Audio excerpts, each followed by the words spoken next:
Sit back and get ready to have the most fun you ever had with an electronic device.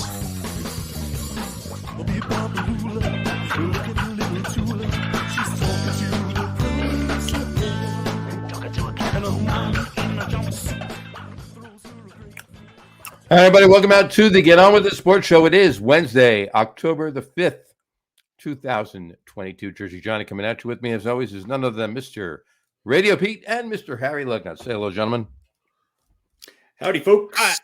Hi, everybody. How is everybody this evening? Fantastic. Great. Fantastic. Much better than the New York Mets. Yeah, well, you know what? How about the what? I was going to say, how about that hurricane? Oh, yeah. How about that hurricane? I'm going to switch the background here. There we go. We're talking about baseball first. So, I got my Doc Gooden jersey on. So. Well, Mets could use a little Doc Gooden. Mets could use a little Doc Gooden. The Mets are going to be fine. You know what? Only the Mets. They're just going to have to play a few more games. Only the Mets could win 100 games and lose the division on the same night. All I'm saying. Well, look, I think that they struck a balance this year with the playoffs. Mm-hmm. You know, we got 12 teams in the playoffs, right? 12, yeah. Yep. 3 division winners, 2 byes, 3 wild cards. So no one game. No one and done. So a team like the Mets or in the years past, the Yankees or the Giants or the Dodgers, whoever lost out on that a couple of years ago when they won 106 games and were a wild card team. Mm-hmm. I think it bodes well. And I think pitching is what's important here. And the Mets could potentially save Jacob deGrom for the second round, especially if they win the first 2 games. You know what? I agree with you. I do. I think that the Padres, while a good team, are beatable. They are, especially if you can go with Scherzer. I think starting Scherzer is a smart move. Mm-hmm. I think then if you can avoid having DeGrom pitch game 2, he's at least set up then to start the next series or pitch game 3 of the first round. So the Mets have very good pitching. Yes, they've had a couple rough spots here, but I think that bodes well, especially against the Padres. I agree. I have to agree with that. I do. Pete? Well, I don't know. If he's not... Excuse me. You're going to save him to the NLDS, maybe you got to get there first. And if he's your ace or one of your aces, you should be pitching him in one of those first 3 games. Well, he would pitch in the first 3 games. It's just if you save him for the 3rd game, then there's the potential for him to start, in the next series, right? Right. If you save him for game 3, then if they win games 1 and 2, then he can start game 1 of the next series. Yeah. Correct. Absolutely. Right. But if they have to play game 3, then you got him in a deciding game. Right. Right. But then you don't have him until game 3 or 4 of the division series. The other thought the other school of thought is that pitch him game 1 because there's spacing, right? It's not 5 days in a row. So if you pitch him game 1, which you can do, if you pitch him game 1, based on when he pitched last, he can possibly pitch game 1 of the next series. Potentially. But let me ask you guys an honest question. Okay. Past not being part of it. Is Jacob deGrom the Mets' best pitcher right now? No. There you go. You answered the question. You always start with your best pitcher. Fair enough. I could say the same thing about the Yankees. I'm not sure Garrett Cole is my starter for game 1. I think Nestor Cortez might be. But, other than Cole's inability to Cole either gives up 3-run home runs or nothing. And so, I think strategery is going to be pretty important for these teams that have to play in this first round. I also think that there might be a benefit of playing in a short series coming off the end of the season because there's a chance some of these other teams could get a little cold and have to wait 6 days, right, without playing. So I'm not so sure it's all bad news. You know what? I don't disagree with that. Who are they playing? Padres, right? Yeah. Playing the Padres, yeah. Yeah, they're going to lose. They're not going to lose to the Padres. Yeah, they Mets are. are not going to lose to the Padres. Yeah, they are. They're in a downward spiral. No, they're not. They had the division lead. They lost it. They got swept by the Braves. It's the same old. It's the same old. Just another year of the same old. Yet look, Atlanta's a good team, a really good team. Oh yeah, they are. And no question. And yeah, I think some things did not go the Mets' way, but I think the Mets are going to be prohibitive favorites against San Diego, and I do think that the Mets' talent is stronger than the Padres. I just think it is. I think it's a good matchup for them. Yeah, I think on paper everything looks rosy for the Mets. It's not. I'm looking at what's happened over the last couple months, and certainly the last few weeks and recently, and I don't see the Mets in a good frame of mind. Now you could say, okay, it's a blank slate now, and they go out and they're a better team than the Padres, but the Padres have nothing to lose, and things don't go the Mets' way. It starts to creep into their mind. Same old Mets, another year of heartbreak. Right. It's, a redo of last season, right? And first. Now we get to practically the final weekend, the clutch series where you're going to prove that you are the team that deserves it. True. And you get swept. That's a killer, man. That's a killer. That was a killer. Can they recover? Yes. Will they? I don't know. I don't think so. I've already said they're going to lose, so I don't think so. It's possible. I hope they do, but I think this is just. You think it's just another Mets season? Just another Mets season. Getting closer, but more heartbreak. So Pete's obviously got the Padres beating the Mets. I have faith in these Mets. I like this team. I realize that they the wheels fell off a little bit there. I think they'll regroup. I think the Mets win this series. Yeah, I mean, you know what? We'll let's talk about this for a second now. Both of you know, and many people that watch this show know, I am probably one of the most pessimistic Mets fans there is out there, and even more of a pessimistic Giants fan. But in any event, Football Giants. I do think that the Mets will win this series. I don't think that they will lose to the Padres. I don't know how much further they're going to go in the playoffs beyond that, but especially if they face the Dodgers in the NLDS. But I don't think they're going to lose to the Padres. I believe they're going to beat the Padres. They'll get through the wild card game series and move on from there. Let's look at that really quick. The Mets are playing. They're playing. I just grabbed this off as a graphic, as opposed to making one my own.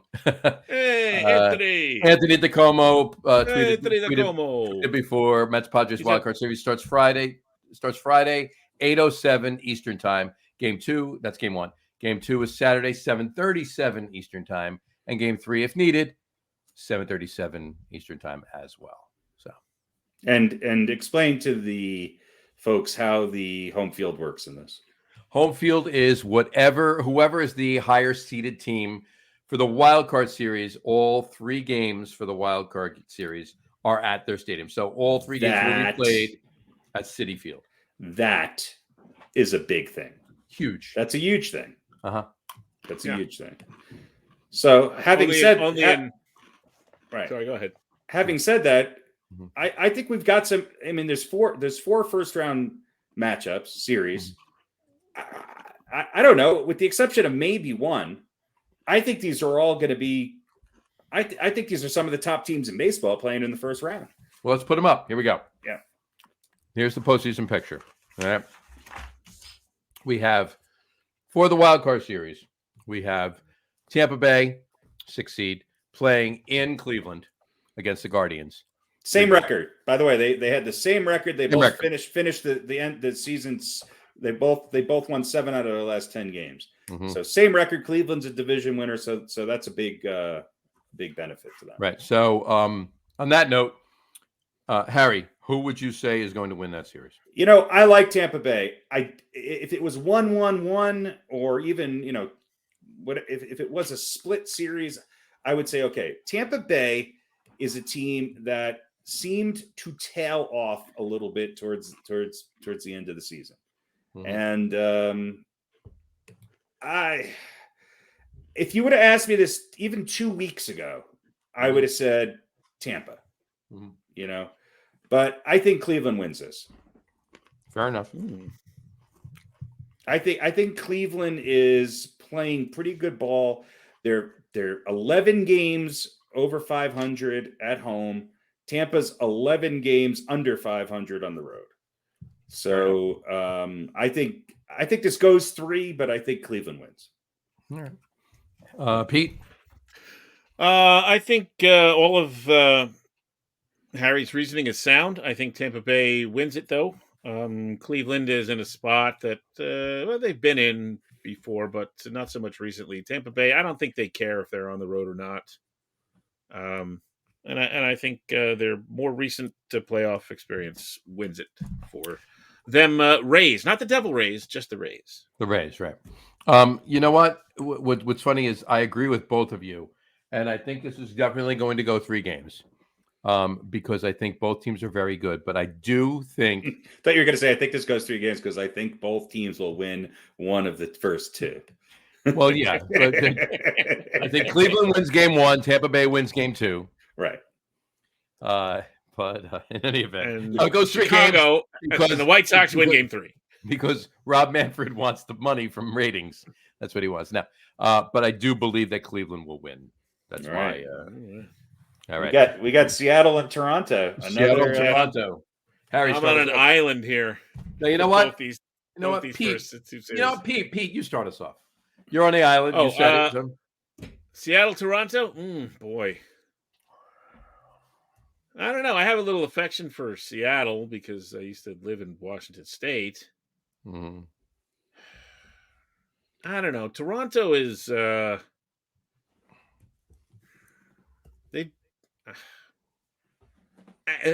gonna. As long as you're confident. As long as you're confident, that's the important. Yeah, I am confident in nothing. I'm going to say. I'm going to say that. I'm going to take Seattle. All right, fair enough. Why not? If you're going to offer, you might as well offer. You might as well. Exactly, Harry.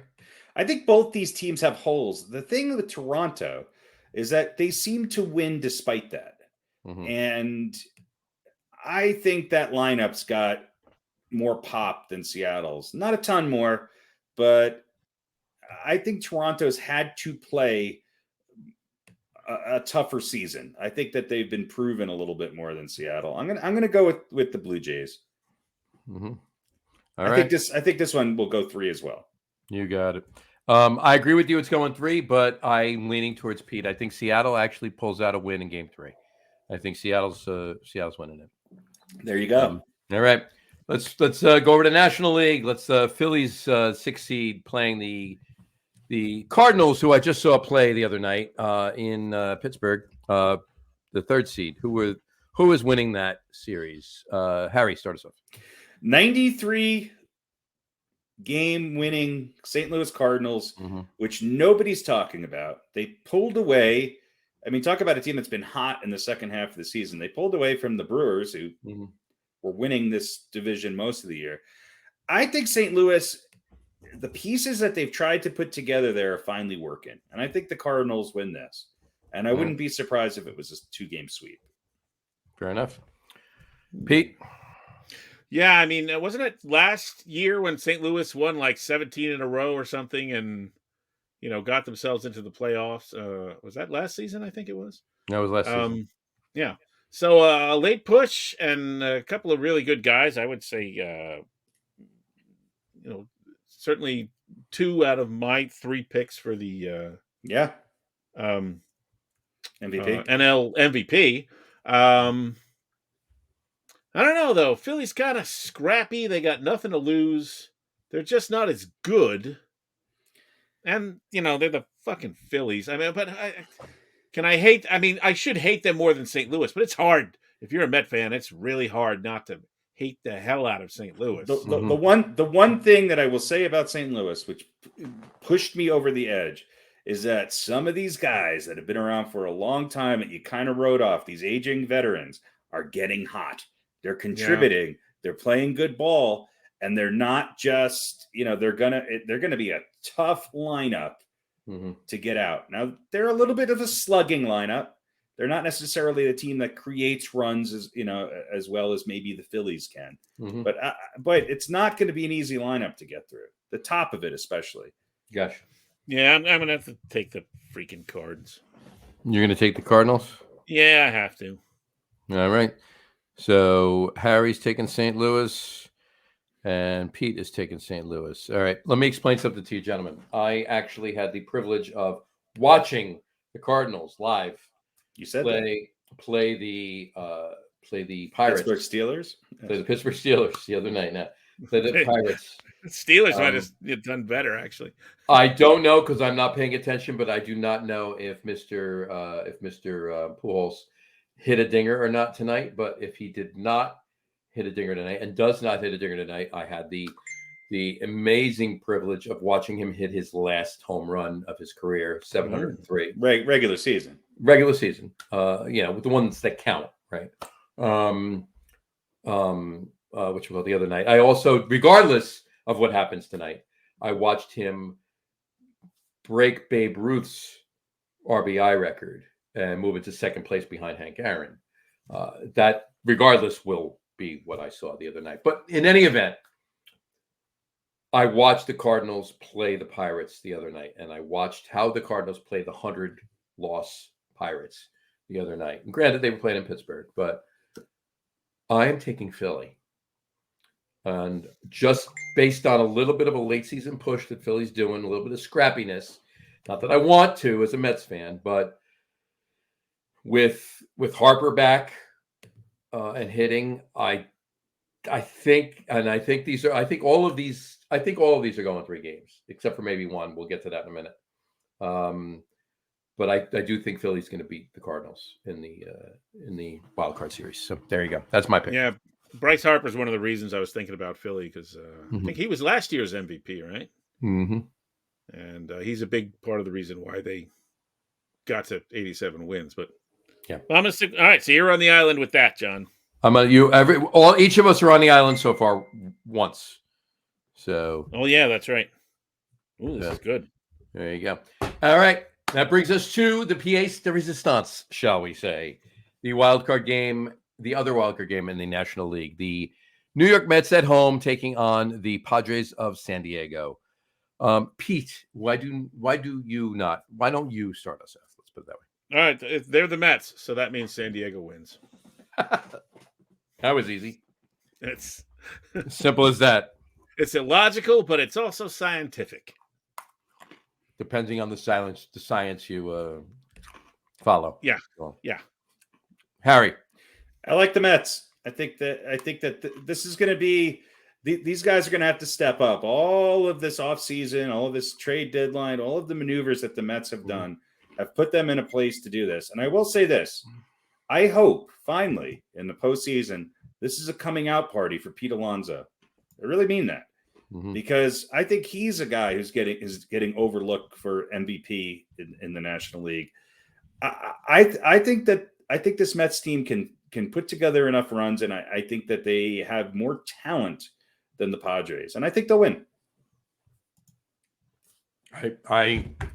My pick, I will agree with you. The Mets are going to win this. I honestly think the Mets could win this in 2 games.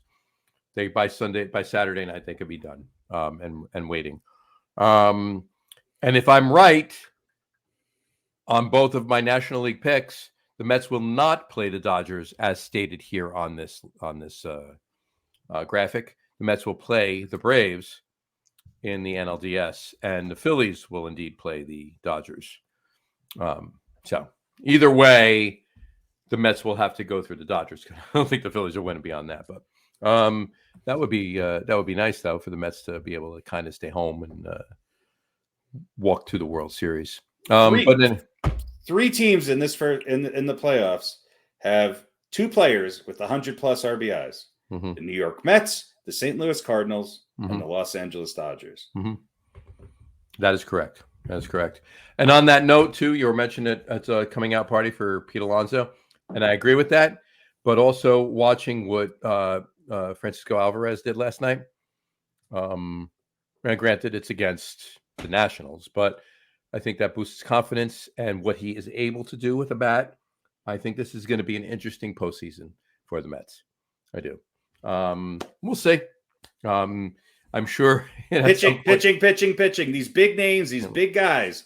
All I hear all year from every Mets fan is how good Jacob deGrom is. Jacob deGrom and Scherzer, they got to show up here. They do. They got to show up here. This And is you also have to put him. You got to put him on the mound too. Well, I agree. I think that they probably will, but the Mets are not a 2-pitch. They're it's not 2 guys and their rotation. Their Yeah. rotation is deeper than 2. That's why I'm saying that. It is. That's why I'm saying that. Mhm. You got 3 or possibly 4 guys who you can comfortably roll out on that mound, who you could probably get 5, 6, maybe 7 innings out of. And not many teams can say that. I think the Dodgers and the Astros are the only other team that can say that. Fair enough. I think you're right. So, but anyway, so those are my picks. Now let's actually throw that back up again. Now, if actually we can't go beyond that because it depends on. Let's just pick who we want, who we think is going to be going to the World Series, because obviously depending on who's right and who's wrong of these picks that we did with the NLDSs and the ALDSs are. Should we say who we think is going to be in the championship series and the World Series? Let's just get it out of the way now. I think we should make picks when we know who's playing. Wait till then. Yeah. Fair enough. Until then, the Astros and the Dodgers. Until then, you think it's the Astros and the Dodgers. I actually did. I don't know how much disagreement are you going to get? None. Probably none. I saw 3, and I won't put them up, but I did see them today. I got to find them if I'm going to put them up. That's the problem. But I did see 3 higher notoriety, if you will, sports pundits say that all 3 said that even at this point, based on what has transpired, that they still at this point believe that the World Series is going to be the Houston Astros and the New York Mets. That's what they say. So. Okay, it very well could be. The Dodgers are the best team in baseball. So if the Mets can beat the best team in baseball in a 7-game series without home field advantage, then and they very well could. They very well could. Fair enough. All right. Couple of points of note. Obviously, we mentioned Pujols hitting his 703rd home run the other night, and of course, breaking Babe Ruth's RBI record. He's number 2 now behind Hank Aaron, which he will not break, obviously, because there's no way he can hit about 60 RBIs tonight. So, yeah, that's true. It's not going to happen unless he decides to come back for another year, and maybe he can do it. But Aaron Judge, kudos to Aaron Judge, hit number 62 last night. He is now he now holds the record of the most home runs in the American League, and some believe the most home runs, period, non-tainted, the legitimate record. And kudos to Jeff McNeil. I haven't seen the stats from tonight, and he's fighting it out with Freddie Freeman for the batting title in the National League. As of last night, Jeff McNeil had batting average of 328, and Freddie Freeman had 324. So damn close. And it depends on what they both do tonight. So, but what a pickup for the Dodgers. And kudos to McNeil, but Freddie Freeman's got the average and everything else that Freddie Freeman does. Yeah, I mean, look, it was a long haul. I was kind of getting nervous for Judge. I'm glad he did it. He's carried this team on his back. This Yankees team is, I don't even recognize half of it. Having said that, some of these younger guys that have been thrown into action have actually been performing pretty well. It's a typical Yankees scenario where you just don't know what you're going to get, and you just don't know who's going to be healthy. And if this team was healthy, I'd have much more faith in them, but they're not. And we're going to see. The storybook season for Judge, I think, is definitely worth talking about in the same breath as Ted Williams and some other people have put up numbers such as this in the past. I think for him to really put an exclamation mark on the season, he's got to show up in the postseason. And I hope that's the case. And I hope enough of these Yankee bats that are so sporadic and so unpredictable can put the bat on the ball. Put the bat on the ball and put the bat on the ball. Because here's a fact that I don't think Yankee fans understand. In the last 10 games of the season, the Yankees team ERA was 1.99. Mm-hmm. So all this talk, obviously we've had some issues with starters. Cole's given up the big home runs. There's been some erraticism, especially with Chapman when he goes in there. But as a whole, the Yankees pitching towards the end of the season has performed really well. Absolutely. And the fact that they're able to rely on 3, 4, 5 relievers to come in and really shut down other teams, I think bodes well. The question mark and with the Yankees' weakness is they don't have the starting pitching that other teams do. And it's really going to be interesting to see who Aaron Boone puts on the mound, because while James Tan's numbers are not as good, the Yankees win when he pitches. Right. Yeah.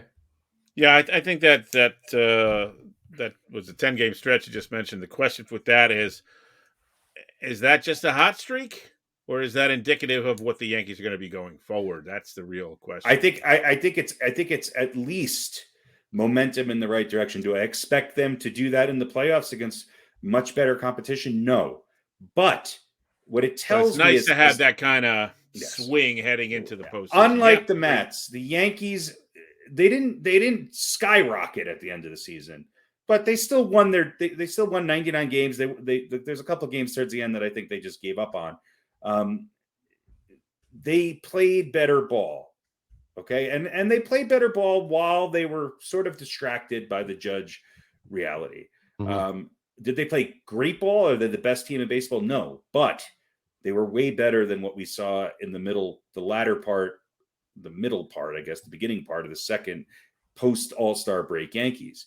And that imminent collapse did not happen. No. Do I think they're a World Series championship team? They're going to have to really put every piece together, and they're going to have to get some great play from some of these veteran guys above and beyond what they've done in the regular season for them to win. Fair enough. Agreed. All right. I mean, I think I think we're in for an interesting postseason. That's all we can say for now. It's going to be fun. It is. It's going to be fun. Hopefully, unless you're a Met fan, we shall see. You shall see. Well, you know how often I'm right. And I said this several times today. Only the Mets could win 100 games, could win their 100th game of the season on the same night that they lose the division. Yeah. Look, this is a bigger collapse than 07 and 08, because with the exception of one day, they were in first place throughout the entire season until this past weekend. Until like game 158. 158. Yeah, look, I say this all the time. Until the Mets do it, they're still the Mets. And be the pessimist that I am, I just think they're still the Mets, and that means they don't do it. Now, when they do, then I'll go, all right, cool. Mm-hmm. Now it's different. But until then, sorry. I think what you're also going to find out is that this Atlanta Braves team, had they not gotten off to the start they did, might have been a 110 win team. Right. Yeah. Right. No, yeah. I do agree with that. They got off to a shitty start, and we would have been talking about hoping the Mets had the wild card the entire year, because the Mets would have been 2, 3, 4 games behind them the entire year. Nobody's really talking about Atlanta. Now, they're talking about it the last couple of days because they won the division, but listen, if I'm the Dodgers, I don't want to face the Mets or Atlanta. Yeah. And the Mets, the guy that you've been high on all season, and rightfully so, who hasn't played since the beginning of September, is Mr. Marte. Yeah. Big part. This is not the same Mets team without him. No. And if they do manage to get by San Diego, They're going to need him, to have any chance of getting any farther. That's for sure. I agree. He's a vital part of that lineup, and defensively, he changes the complexity of the outfield, especially when it comes to postseason time. So yeah, hopefully he can get healthy. Look, hopefully a lot of these guys who are nursing injuries, we'll actually see them on the field, Right? because there's question marks all over the place. The Mets have less of them, I think, than the Yankees do.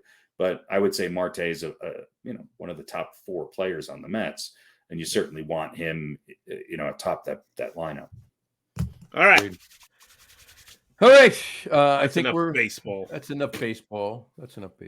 All right. Let's move on to football. Let's put the background. Oh, hey, sorry. One other thing. I don't know if you read this, but Shohei Ohtani arbitration, $30 million next year. $30 million for him. That's the record amount for arbitration. Oh, absolutely. I don't know if that's is that just Ohtani and the Angels going, I don't know. How about $30 million and you play for one more year, and then okay, fine. I don't have to decide for another year. Isn't that a dream job to become the GM of the Angels? By the way, quietly, after missing a good big chunk of the season, Mike Trout hit his 40th home run today. So, yeah. I mean, with those two guys, especially Ohtani, who's just sort of, you can't even classify him because of what he does. Right. That you have to look at that team and go, all right, Ohtani's what, 27? Trout's 31. Yes, there's some injury. There's some issues with Trout. But look, even if Mike Trout has to sort of start to become a first baseman or a DH in 3 or 4 years, you still, I mean, his bat alone, is those two in the lineup together are just, if you can get them both for a full season, you don't need a ton to put around them. No. Yep. Maybe the most underperforming team in baseball this year. That's true. Based on what they have. So, cool. All right, football. Week 4 this past weekend was interesting. It always is. Can we say the word parody? We can say the word parody a lot. Unpredictability. Yeah. Maybe some true colors starting to show. Let's look at the standings. Let's look at the standings, and we'll talk about a couple of games. But let's look at the standings here. Let's look at the AFC first. Miami Dolphins are in first place. Yeah. Tied with the Buffalo Bills, nonetheless, but tiebreaker-wise, the Miami Dolphins are ahead of the Bills. That's about to change. Yeah. And granted, the Jets are only 1 game out of first. Granted, we're after week 4, so that doesn't mean a whole lot. Hey, Boomer Esiason, optimistic about the Jets. But when was the last time the Patriots that's contractually were in last place? Well, yeah. And look, I think I'm not surprised by any of this, really, because of who everybody's played so far. Right. The Jets have had a relatively simple schedule. Miami, they're a good team. Are they better than Buffalo? No. And I think by the end of the year, that'll start to pan out. But this is a good division. I think the Jets are much like the Giants. I think they're off to a better start than people probably predicted. I do think that the Jets have some upside. And I think that New England is, especially the injury to Mac Jones, his lack of playing time a little bit in the preseason. I think it's starting to show. Will I write the Patriots off? No, but they're overperforming. They probably have the least talent on paper, and I think they probably did last year as well. And why that is, I don't know. Why they're why they're not able to go out and put more parts around a young quarterback like that, I don't know. You'd have to ask Bill Belichick. But I wouldn't be surprised if the Jets in New England sort of have a similar schedule by the end of the year. I think New England will win 1 or 2 more games than the Jets, but I think it's going to be the Dolphins and the Bills, and I think the Bills will rise to the top.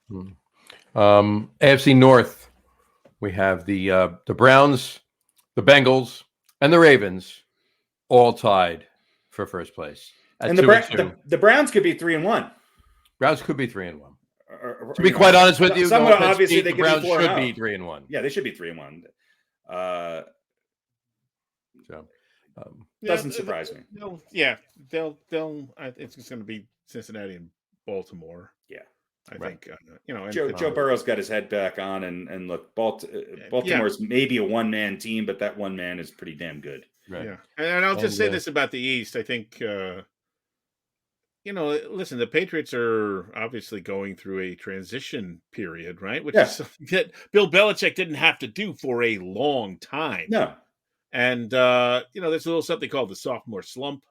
Right. Which affects a lot of players, and Mac Jones is right there, and he's hurt, so it shouldn't be surprising that they're not great again this year, or not necessarily in contention. So, but if there's any team that could win 9 games or during a transition period, it's the Patriots, because I think they did it last year. Yeah.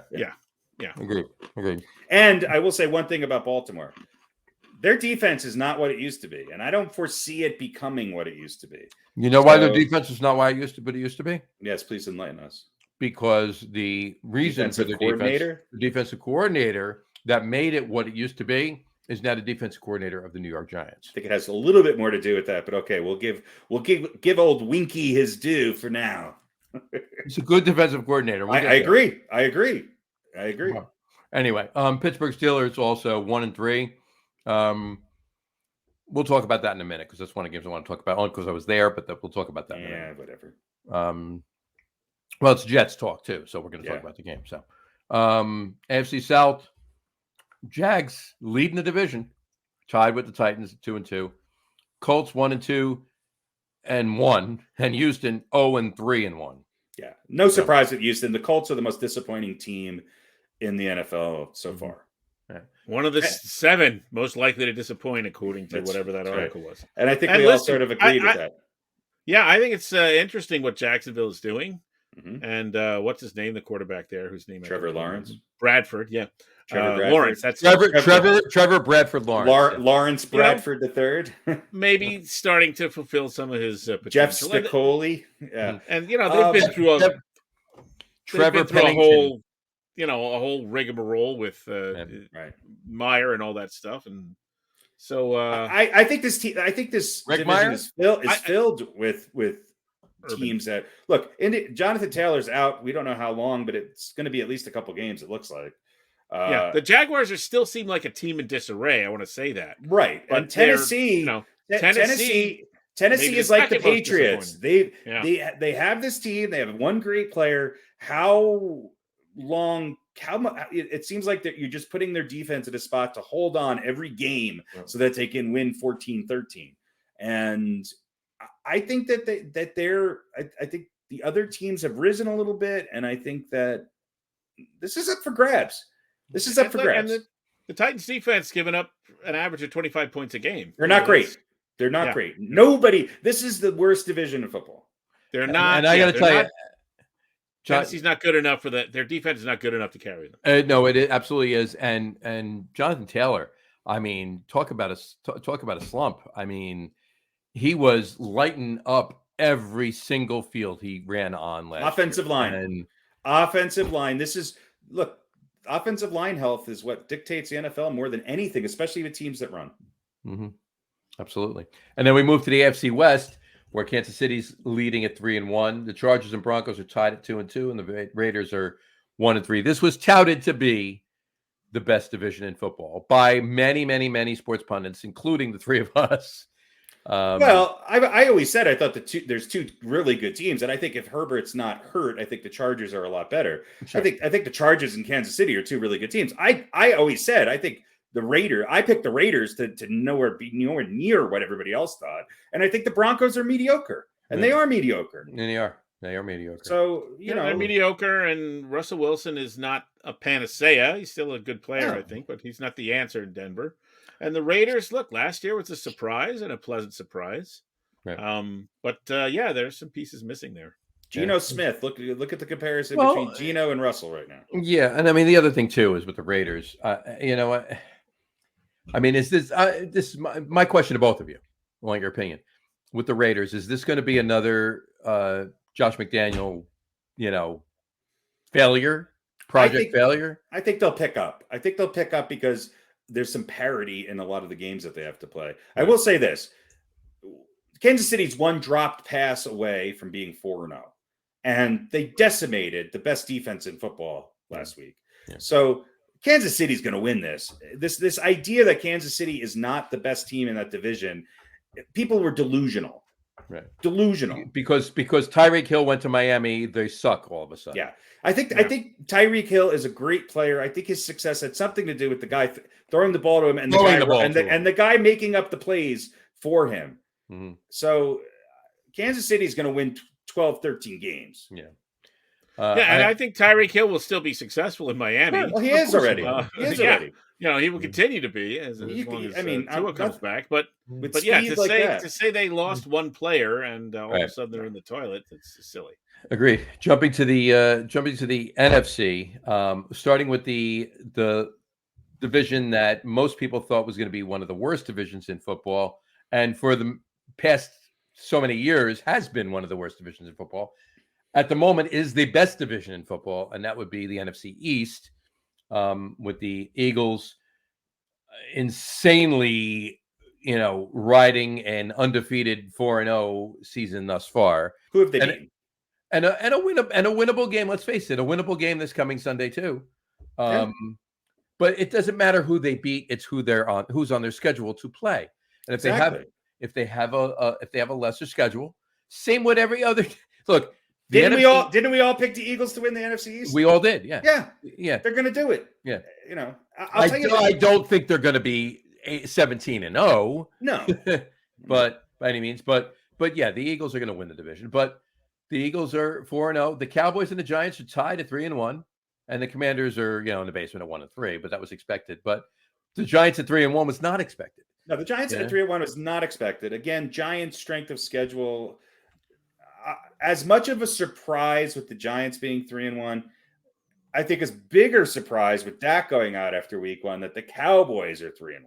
Yeah. And look, I think both teams, everybody knew that the Eagles and Cowboys were going to fight it out.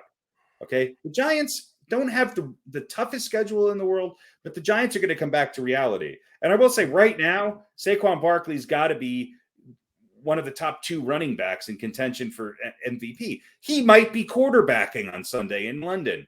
He very well might be. So I've never hoped for Daniel Jones to start a game in my life, but I am this week because I think that this could be the Giants could go in the opposite direction very quickly if they don't have a serviceable quarterback. I will say this, the Giants defense has improved immensely, and the Giants offensive line, while still struggling to pass protect, is doing a really good job of run blocking, and Saquon's back. So let's hope Saquon can stay healthy because I think between him and Nick Chubb, they're the 2 best running backs in football right now. I agree with you. He's just he's lining up, and knock on wood, it keeps going. But would it surprise you if the Giants lost 3 out of their next 4 games? It would not. Yeah. It would not. But it also wouldn't. Honestly, it also wouldn't surprise me that they won 3 out of the next 4 games. To be honest with you. That would surprise me. That would surprise me, especially because I think this Jones injury is more serious than it is, and it looks like Taylor is going to be out with concussion protocol. Don't count Davis Webb out. Right. We're automatically look. If there's ever anybody who is super optimistic about second and third string Giants quarterbacks, it's you. Yeah, Davis Webb. Yeah, but stranger things have happened. Right. Who was the quarterback for the Giants a couple of years ago who came in? Threw for like 600 yards, or was that the Jets? I can't remember. Oh, that was Mike White, I think. Mike White last year. Yeah. Well, look, at least the Giants don't have to put up with the neck throwing the ball this year. So, right. Anyway, all right. NFC North. Big test this week for the Giants. Big test.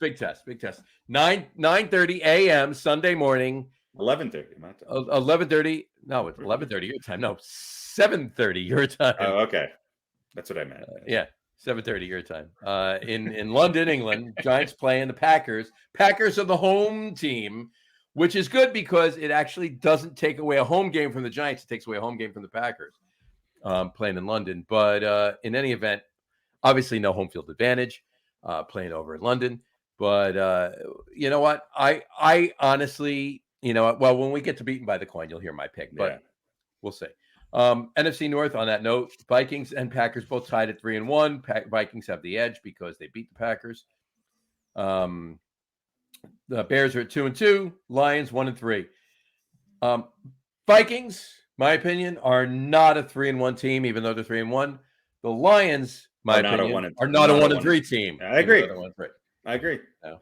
Look, I think two teams that I've said all year are going to be way better than what people expect them to be and are going to be tough games every week are Cleveland and Detroit. Mm-hmm. And I think that's proven true so far. I think the Vikings always, in the last, let's say, 4 or 5 years, have found ways to win games. Mm-hmm. They're always close. They're not. Nobody expects them to outlast Green Bay and win the division, but they seems like they always split with Green Bay, right. And they seem to have Chicago's number. I think Chicago, after a great game one, their true colors are showing. They're not a good team, and they're in disarray on offense. Mm-hmm. So I think at the end of it all, if the Lions are ahead of the Bears, I would not be surprised. I wouldn't be surprised either. It would not shock me. All right, Pete, anything on the North? Nope. Bears aren't good. There you go. You heard it here, folks. Lions status quo, although I think they'll be better, a little bit better this year, but the Bears will be better. Good. Don't be fooled by the Bears. NFC South, Bucks, Falcons tied for first. Panthers, Saints tied for second or last, however you want to look at it. Kind of the same thing. I think the Saints are better than the record, and I think the Bucks are worse than the record. I think the Falcons are the class of this division right now, even though it's not a classy division, mind you. I'm not saying they're going to be going 14-3 by any means. Bucks have a really hard schedule. Bucks have a hard schedule, and they beat New Orleans. I would say that Atlanta is the surprise here. Surprise, yeah. And I was also not on this New Orleans bandwagon in the beginning of the season. Mm-hmm. And I don't think New Orleans is going to be, I think they're going to be a 500 team. Mm-hmm. I think this is Tampa's to lose. Look, Tampa's got some issues, but they've had a tough schedule. And I think they bounce back. Mm-hmm. But yeah, Atlanta's playing pretty decent ball. And I think New Orleans is one of those teams that are underperforming. And I think it's somewhat predictable. I think people were a little too overly optimistic with the Saints. Right. I agree with you. I'll say this. Atlanta has scored 103 points and they've given up 101. Yeah, right? So, that's... Depends on how you distribute that. Yeah. Right. It's all in the distribution. So, I don't think they're... Well, they've scored... They're a little... They've scored 2 more points than they've given up, and they've won 2 more games than they've lost. So, I mean, it's kind of right on, right? Well, no, they won and lost the same number of games.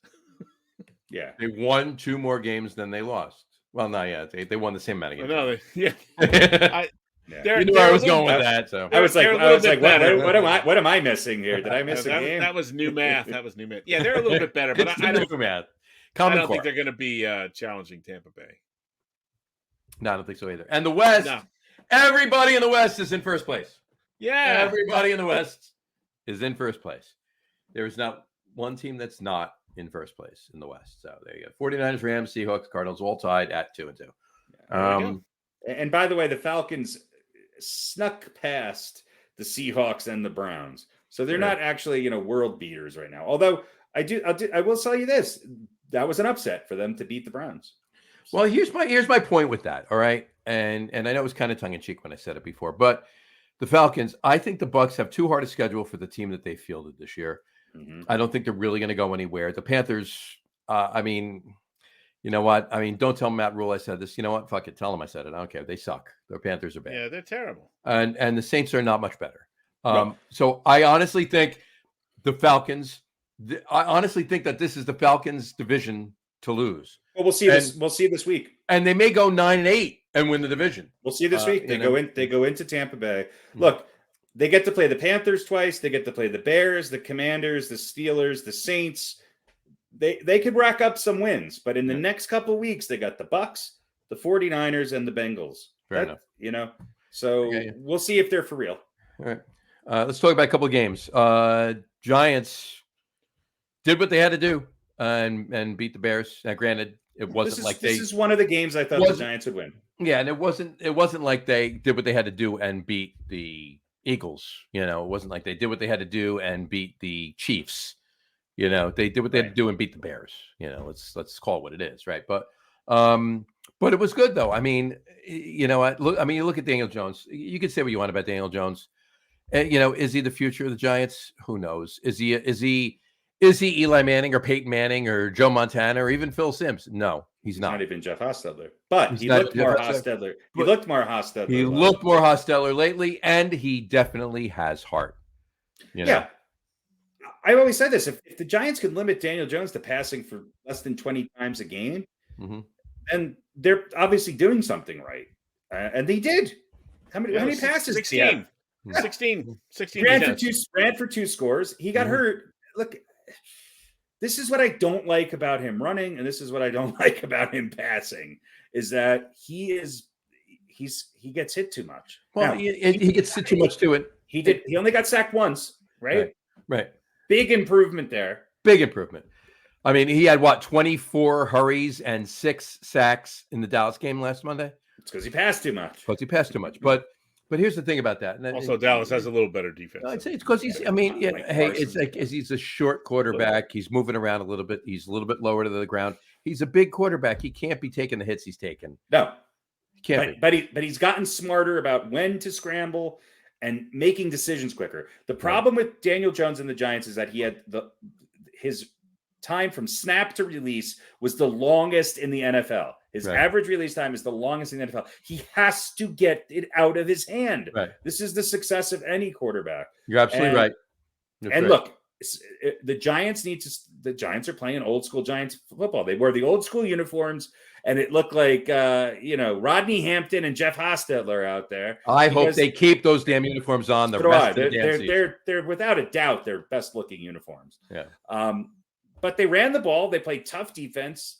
And the difference in the Giants in this game as years passed, I was never concerned that they were going to give it up. Right. Yeah, you're right. So that's an improvement. And here's the 3 things about Daniel Jones that is an improvement that's better for him. All right. And granted, who knows if he's actually playing on Sunday morning, but here's the deal. Number 1, his offensive line is better and is continually improving. Okay, that's number 1. Number 2, and even more important than number 1, Saquon Barkley is, knock on wood, back, to what he was doing his first season with Manning in there, right? And which is also due, which because of the offensive line as well. Line is part of it, yeah, exactly. But he's got a little bit of his swagger back too. They both make each other better, right? And number 3, and even more important than both of those things, they actually have a legitimate coaching staff coaching them now on both sides of the ball and the head coach. I will say this about the first time since they got rid of Tom Coughlin that they have that. Here's the one thing I'll say about Dable real quick. He was not afraid to come in and have everybody compete for their positions and make the decisions based on what he saw on the field and not assume anybody had a starting job. He made some big decisions on the defensive side. Huge. He made some big decisions on the offensive side. Mm-hmm. And so far they're paying off. And the Giants are decimated at wide receiver right now again. Mm-hmm. That concerns me a little bit. But I like what I see. Look, the Giants were running 3 tight end sets. I mean, was Howard Cross out there? What was going on? When was the last time you saw the Giants run 3 tight end sets? Mm-hmm. It tells me that at least he's looking at what he sees there and goes, okay, this is what we're going to do. Right. And they're blocking, at least for the run. So room for improvement, yes. I still stand by my prediction as it's where the Giants are going to be this year. But I like the attitude. And I like the fact that, they get a couple pieces here and there. They can, down the road, maybe be a 9-10 win team. I hear you. I agree. All right. Oh, one other quick note. One other quick thing I want to say about Tampa Bay. Sure. Don't forget who's their head coach now. That's going to be a factor. It's definitely a factor. It's by far a big factor. I agree. Yeah. Absolutely. I agree. They don't look. People talk about Brady's. The offense is still doing what they need to do. It's just they don't seem as efficient as they used to be. Yeah, that's a good word. No, they don't. All right. Good. What? No, go. Yep. All right. All right. So that's Giants. We're going to talk about more about that in Beaten by the Coin when we wrap up the show today shortly. But we're going to talk about the other New York team really quick. Let's start it off by playing we now have the short version of this. So let's play our intro for the Jets. How you doing, brother? Joe Douglas. Hey, man. Hey, man, I'm going to turn you over to Coach Sala. Hey, yelling. I'm great, man. Blessed to be here, man. Hey, man. Welcome to the family. Welcome to the family. Welcome to the family. Family, family, family, family, family, family, family, family, family, family. And there you have it. Yeah. There you go. All right. Well, how about- despite that weird first phone call, it didn't faze Sauce Gardner too much. Not so much. No, we really No. didn't. He's doing a good job. Doing a Yeah. good job, that rookie. He is. Good game on Sunday. I was there. I was how should I say this? Not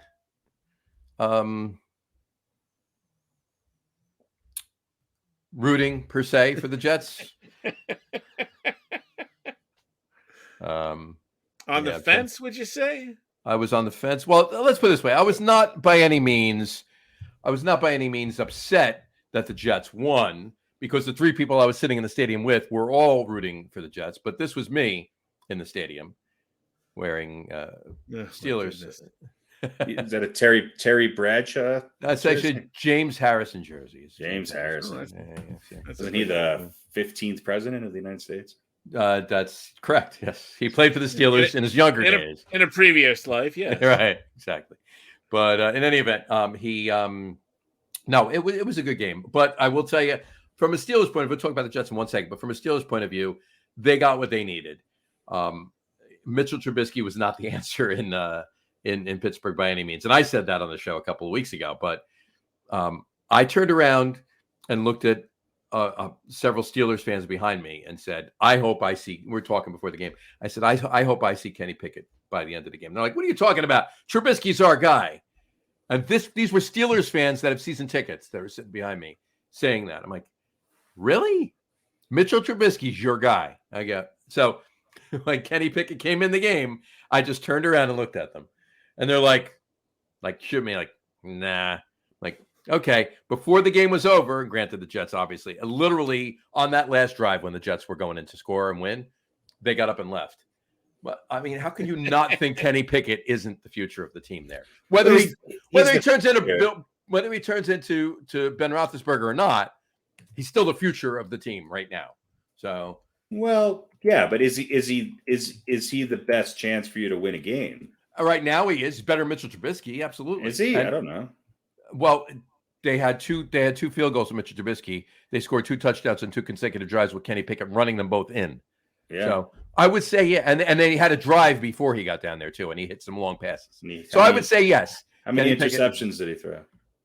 Same amount as Mitchell Trubisky threw. Actually, no, Trubisky threw 2. He threw 1.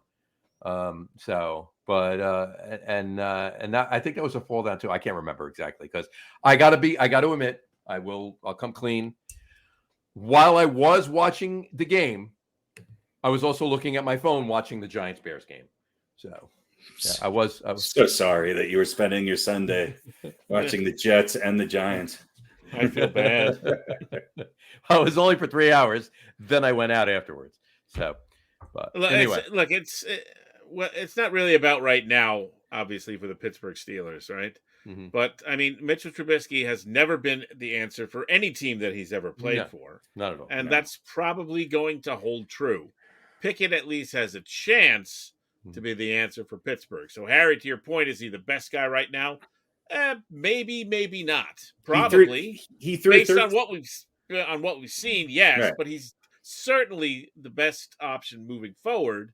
But right. He has to play in order to become that. So, I agree. He threw 13 passes and 3 were intercepted.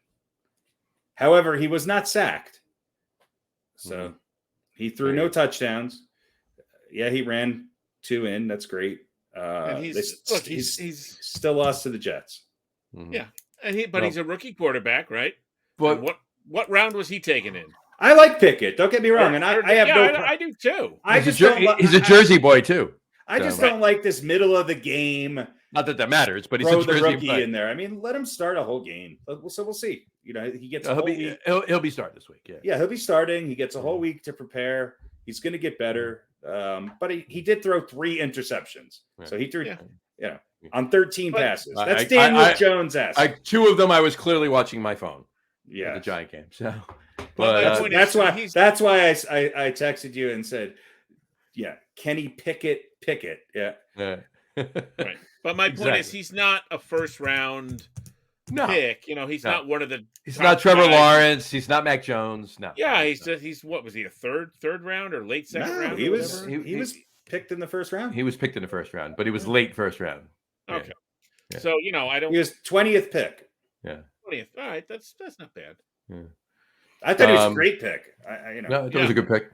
On that I note, don't though, think he's expected to come in and be great as a rookie. no, they weren't expecting that. But I think he's right now. What they have, I think he's the best chance if he continues to play and not go in and out. And they He's the- AB him with he's the- Trubisky. I think he's the best chance that he's they the have to definite- actually salvage the season and have Tomlin not suffer his first losing season of his He's career. going to have a losing season. It's inevitable. He's going to have a lose season. Yeah. but But at least you get definition of you get some experience under Pickett's Yeah. belt, and he's good for next year. Yeah. He's the definition of potential. Yeah, they're going to lose.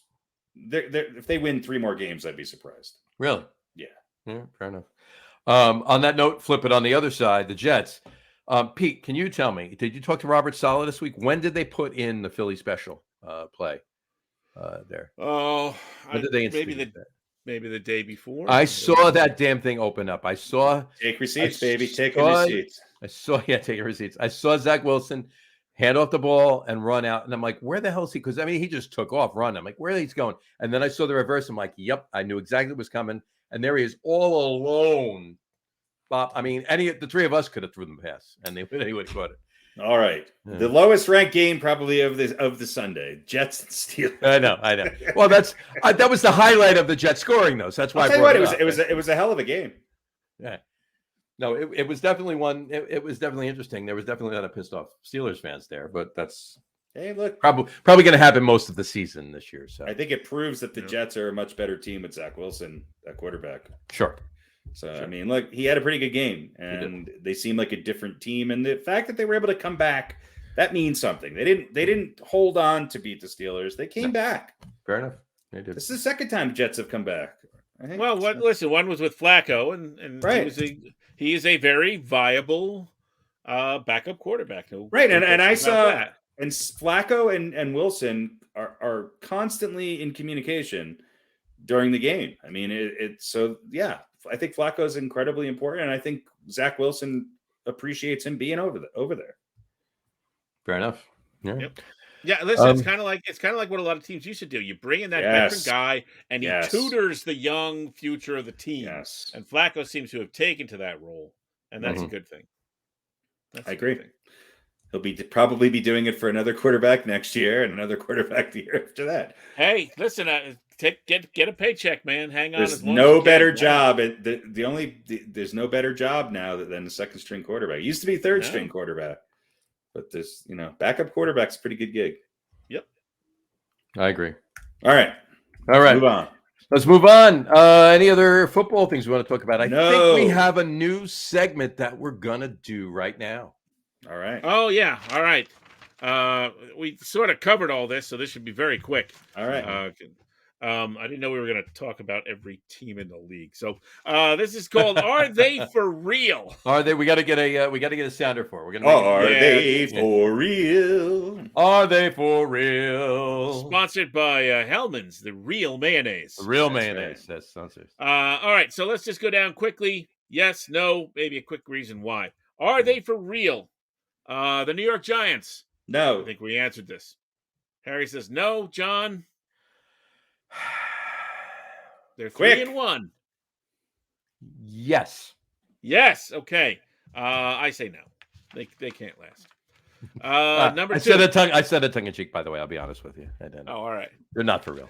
No. Well, listen, I'm not keeping track of any of this. There's nothing on the line. All right, the Philadelphia Eagles, are they for real? Yes. Yes, Yeah, I think we all agree they are. but they're the most unconventional team in football. Mhm. And They all are, all this talk about Jalen Hurts being an MVP, please stop it. Yeah. Next. They're fun to watch, though. All right, staying in Philly. Are the Phillies for real? Now, for real, I mean, I think we all picked against them. No, John picked them. So will they beat St. Louis? John says yes. Yes. Harry and I say no. Right. I will say this. Great season for the Phillies, especially with where they started from. They had a really big turnaround, and they play in a tough division. They play against two of the top 4 teams in the National League a lot. So I don't know. I don't know enough about the Phillies. I think they're going to lose, but I'm not going to definitively say they're not for real, because I think just getting to where they are makes them for real. Mm-hmm. All right. You know what? I kind of agree with you there. All right. The Vikings, led by Kirk Cousins, are they for real? Yes. They're right where I expected them to be. They always win 10, 11, 12 games. Yeah.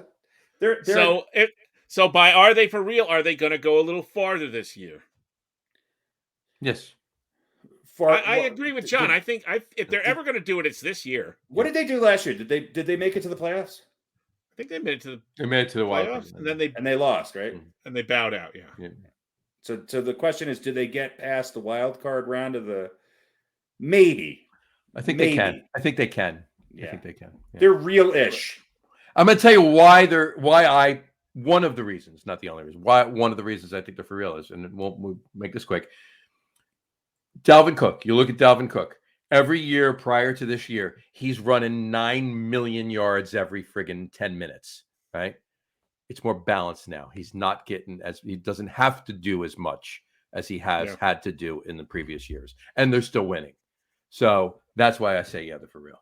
Well, they got two really good receivers, and they have arguably the best receiver, at least statistically, in football right now. So, look, and they have a perfectly adequate, serviceable.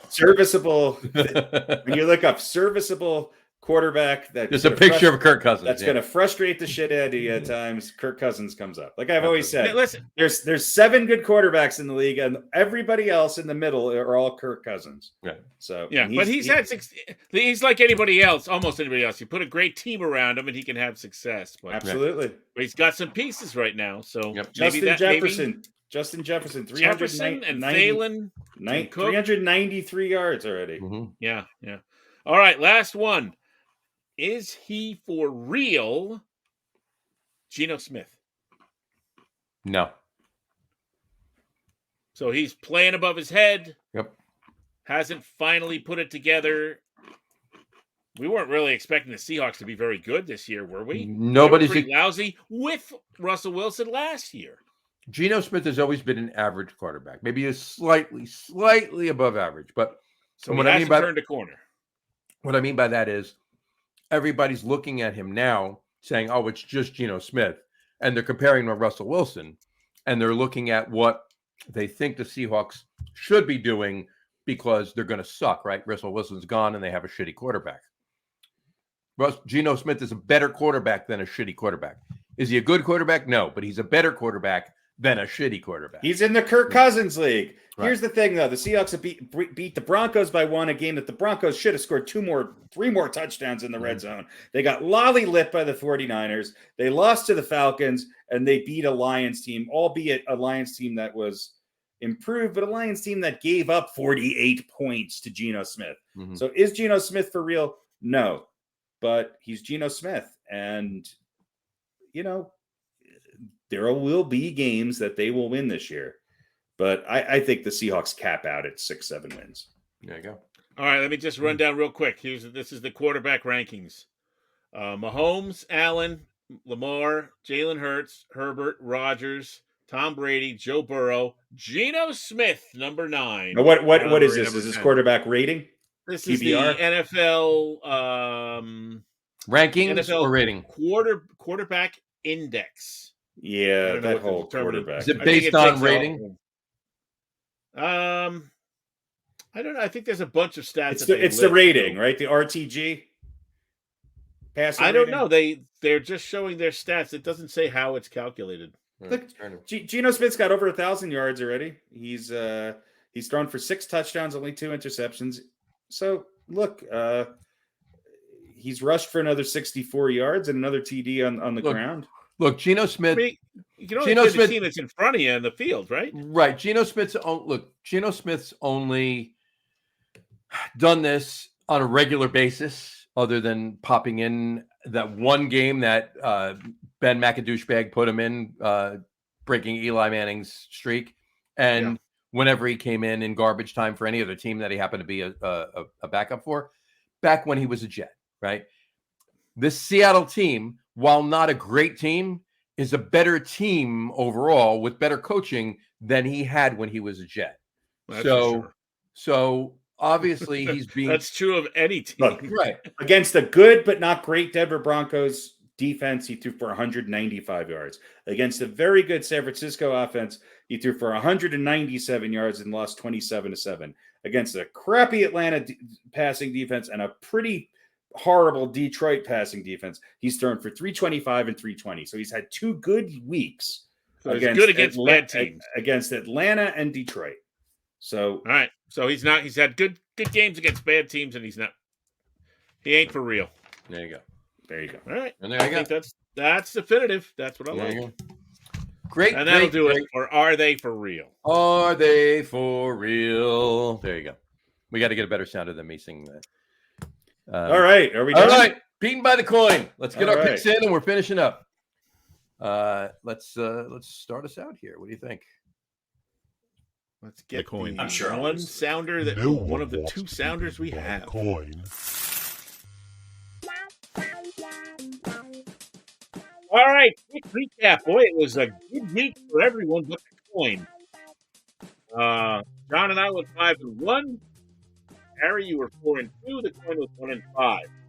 So as of right now, Harry and I are tied. John, you're 1 game back. The coin is now 5 games back of the co-leaders. I thought And, I only lost Tampa Bay. No, you lost the Rams also. Yes, Yeah, it was you did. very interesting because John and I lost with Pittsburgh. You lost with Tampa Bay and the Rams, And the Rams. and the coin only won with Buffalo, Mhm. which was the only one we were all in sync. But anyway, so for this week we have the Giants at Green Bay. I'll let the Giants fans go first. John, Packers. Green Bay. Harry, Packers. Packers. Green Bay. I pick Green Bay, and the coin says heads, which is the home team, which is Green Bay. Green Bay. So we're all in agreement there. Next up, Seattle at New Orleans. Is this another team that Geno Smith can thrive against? I'm taking the Saints. I am taking the Saints as well. Yeah, I'm going to take the Saints. I'm tempted to take the Seahawks, but I don't know. These who's playing quarterback for the Saints? Winston's still out, right? Yep. Is he? So it's Lily Tomlin, I believe it is. Lily Tomlin, yes. Yeah. As Mush. It's in New Orleans, though, right? Yes, it is in New Orleans. Yeah. Coin likes the, what is it, the Sea Chickens? Sea chickens, yes. The Water Chickens. Water Chickens, that's it. All right, for the top spot, Atlanta and Tampa Bay in Tampa. I'm going with the Buccaneers. Yeah, they're gonna be my team this year that kills me, but I'm going with Tampa. I'm taking the Bucks. Taking the Bucks. We're all in agreement. And the coin says tails. It likes Atlanta. Now remember, like, was it 3 weeks ago or a month ago? We all lost to the coin. Yes. So could be setting up for another week here. The coin is going against the Tough consensus games. here. We're picking the tough games this year. We are. Philly, hosted by the Arizona Cardinals. Johnny. Eagles. Boy, Harry. doesn't this one just have upset written all over it? It does. Kind of does. It kind of does. Having said that, I'm going to go with the Eagles. I too am taking the Eagles. Going to ride them. I'm gonna regret that. I can see Arizona winning that game. Well, the coin likes Philly, so that's bad news for us. Yeah. All right. Them Dallas Cowboys with, what's the guy's name? Rush? Is it Cooper Rush? Cooper Rush. That's a pretty good name. Sounds like an 80s movie that would be about some guy on a bicycle. Cooper Rush. Yeah. Starring, Cowboys. starring Matthew Modine. Modine was in it. Yeah, Cooper Rush. Yeah. Dallas being hosted by them LA Rams. Boy, what's wrong with the Rams? It's They're the defending Super Bowl champions, and I think everybody's gunning for them, and I think they're gunning for their coach too. Mhm. I think there's a lot of guys that don't particularly care for him. It's a Right. little extra incentive to not only beat the champions, but to beat that guy. Beat that guy. who's starting for Dallas? That's my question. Cooper Rush. Cooper Yeah, Rush. That's definitive? Okay. Yep. Screw it. I'm going to take the Cowboys. Ooh, all right. John, Rams. I am. Rams. This is as odd as it is to say. Must win. It's a must-win game, and they got to get it right and I think figure it out. I think they're going to fold like a cheap suit. I'm going to take the Rams. They're at home. I don't know if it's going to be the turning point for them, but Coin likes Dallas. All right. go. I'm in trouble. Harry and the Coin. Harry and me. And finally, the improving offensive line Cincinnati Bengals against maybe the most exciting man in football and the Baltimore Ravens. Mhm. That's Lamar Jackson. I figured out what you meant. I'm taking the Bengals. I'm also taking the Bengals, although I changed my pick 4 times. This is the toughest one to pick. I went Baltimore. you- Cincinnati. No, Baltimore. No, Cincinnati. You know how much I love Joe Burrow. You got a man crush on Burrow. I do. I have a quarterback crush on Joe Burrow. Yeah. I just think in Baltimore, coming off a loss like they did, I think Lamar Jackson's going to light them up. I'm going to go with the Ravens. Yeah. This could be high scoring. This is not the Cincinnati Baltimore of the past. No, it is not. All right, Coin loves the home team, the Baltimore Ravens. So Harry and the Coin locking up. Yeah, I could be 6 games behind by the end of this week. Nah, let's see. I'm going out on a limb just because all I don't Green really care Bay, if I we're win all or New lose. Orleans, we're all Tampa Bay, we're all Philly. So it's just the Coin notwithstanding. So just the last couple that you're going against the Tide. Safe to say, no matter what, after this week, Pete and I will still have the same. We'll have the same. We will have the same record as we same winning percentage as we have. So because you guys are picking the same. Yeah. Same. Yeah, I'm going to go with. Pete's not going off on any weird tangents this week. Yep. Nope, I'm going chalk. John's won the last 2 years. I'm just whatever he's doing, I'm doing. I noticed that. You're 1 game ahead of me right now. Just stay with whatever I do, and you're good to go. We get down to the last couple of weeks. If it's close, I might, if I get behind, I might go off and pick. I'm just trying to make the podcast picks, more interesting. I'm the Terry Bradshaw of this. There you go. Right now, I'm just riding the 2-time winner's coattails. That's right. All the way to the final week. Gotta love Hey, it. we were all within 1 last year, right? 1 game. Yep. We were, yeah. Where all we are now. Right where we are, yeah. 1 of the game. So, All right, cool. there we go. That's beaten by the Coin. All right. Great. Should be a fun week. Get your croissants ready for the Giants and Packers. Exactly. Oh yeah. Zachary had a good week. Couple quick things about the NFL. You got it. Speaking of great names, Bailey Zappi of the New England Patriots might be the starting quarterback. Sounds like a porn star. Bailey Zappi. Yeah. Fair enough. Zappi. Interesting. Zappy or Zap? It's Zappi, I believe. I've heard a couple of talking heads pronounce it Zappi. All right. It should be, even if it's not. Mm-hmm. Also, I don't know if you heard Cole Beasley retiring. Oh, really? Cole He just Beasley played retired. last week. Yeah, he just 2 games. He played 2 games with Tampa Bay, and after 11 years, I guess I don't think he was hurt or anything. I think he just kind of reached a point where he went, I really don't want to do this as much as I don't. Wasn't he their wanna leading do it." receiver last week? I think so. Yeah. So, Oops, sorry, Tom. about what, 6 or 7 years with the Cowboys, Yeah. and 33 years old. There you go. So ready to be a full-time dad and husband. There you go. And another fun name. I just want to throw this up since we're going to mention. Well, let's say this really quick. I won't change the background. There's no need for it. NBA starting up in 2 weeks. 2 weeks from last night, October 18th. It's the 76th season of the NBA starts. Oh, that means Philly's going to win. There you go. Philly's going to win it all. They're going to win it all. And next Tuesday, on October 11th, the NHL season begins. Except for this Friday night, October 7th, and this Saturday night, October 8th, the Sharks and the Predators are playing a home-and-home game for the regular season On to the begin on the Discovery Channel. on the Discovery Channel. It's Wild Kingdom and Shark Week. Right? But the whole rest of the league starts next Tuesday, October 11th. There are still preseason games going on while the Sharks and the Predators play regular season games. Mm-hmm. Do you think that people in San Jose know they have a hockey team? I don't think so. I really don't. But I just want to say, as far as the what, Pete? No, I was going to say, I always like the Sharks just because their logo. Yeah, of course. Oh, the Sharks have a great logo. That's great. Yeah.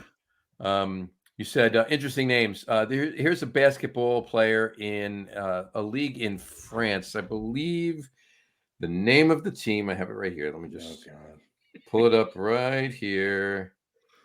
It is. He plays for. Here it is. He plays for the Metropolitans 92 in the LNB Pro A League in France. And this is for real. This is his name. This is his last name. His first name is Stevie. Steeve. Steve. That's his first name, and this is his last name on his jersey. Oh, I saw this. Yeah. Ho you fat. Yeah. Stevie Ho you fat. Stevie Ho you fat. Stevie Ho you fat. There you go. Yeah. Now, do you think that the person that was doing the embroidering are they actually 3 words like that? Or Oh yeah, they are. Okay. Absolutely 3 words. Stevie Ho you fat. HO space YOU space FAT. Ho you fat. That's his name. I'm wondering if this was like a disgruntled hospital worker who was filling out the birth certificate and. Well, he was born in 88. He's 34 years old. So I don't know if. Well, I mean, I suppose there could have been a disgruntled worker. Ho you fat was a very popular name in the late 80s. Well, you know what though? I mean, if he was of the whatchamacallit, the Hamptons, Ho you fats. I think it was, I think it was more. Well, wasn't there a country more rap the Brooklyn, group, the Brooklyn Ho you fats? The Brooklyn Ho you fats. Brooklyn Ho you fats. Okay. Well, he was born in Cayenne, French Guiana. Okay. So he would have been of the Cayenne, French Guyana. Guyana. Yeah. Well, listen. I think it was a disgruntled hospital worker had an affair with his father. Well, that's his actual last name. So, And I mean, it's not like his first name is bitch. Right. That's true. Or damn. Damn, Sheldon, ho you fat. Sheldon. Bitch, ho you fat. Or shit, There you go. Shit, ho you fat. Damn, ho you fat. Damn, ho you fat. Stevie, ho you fat. And there's a comma after ho in his last name too. Damn, ho you fat. There you go. All right. There you go. All right. So on that note, we will. I think we're good, right? We're good. Blake Bortles, another interesting name. Done. Interesting name. No official retirement announcement, but he is officially, if you did not already know that, done with playing football. Right.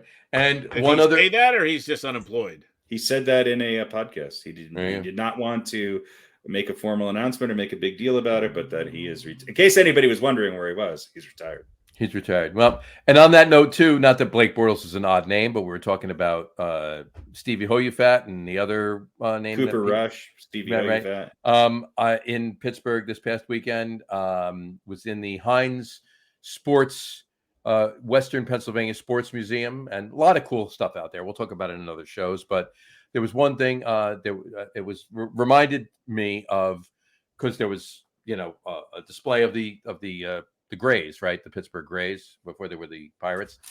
And the man, Cumberland Posey. Cumberland Posey. Okay. Right. Player on the Grays. Cumberland Posey. I'm not sure if he's related to Buster, but Cumberland Posey. And he went by the nickname of the first 3 letters of his first name. Mm-hmm. Posey. He was Cum Posey. C-U-M Posey. So there you go. Well, at least he didn't marry a Hoyufat. There you go. and take his name. Maybe he did. Yeah. So that would have been an interesting, especially if there's a comma after the word ho. Mm-hmm. That would have made that completely different. That's right. Yeah. Anyway, on that note, we will wrap the show up for today. We want to thank everybody for watching. And for those of you just listening to the audio podcast, thanks for listening. Don't forget to visit our website, www.getonwithitpodcast.com. That's getonwithitpodcast.com. And please remember, like us and follow us on all of our social media, Facebook, Twitter, and Instagram. Just search for the Get On With It podcast. And, of course, all of our shows are available on YouTube as well on the Logger Room channel. Remember, we go live with a video podcast on both Facebook and YouTube every Wednesday night at around 7:30 p.m. Eastern Time. For those of you who just want to listen to the audio podcast, you can do so on Apple Podcasts, Spotify, TuneIn, Stitcher, Google Podcasts, Amazon Music Podcasts, and iHeartRadio as well. If you have not done so already, please subscribe to one or more of those feeds, and you'll never miss a show. Again, thanks for following along with us. Have a great rest of your week. Have a wonderful weekend. Watch all of the wild card games for the MLB playoffs this weekend. Watch your NFL. Watch NHL kicking off next Tuesday, and we'll talk to you next week, folks. Take care. Cheers. Bye, everybody.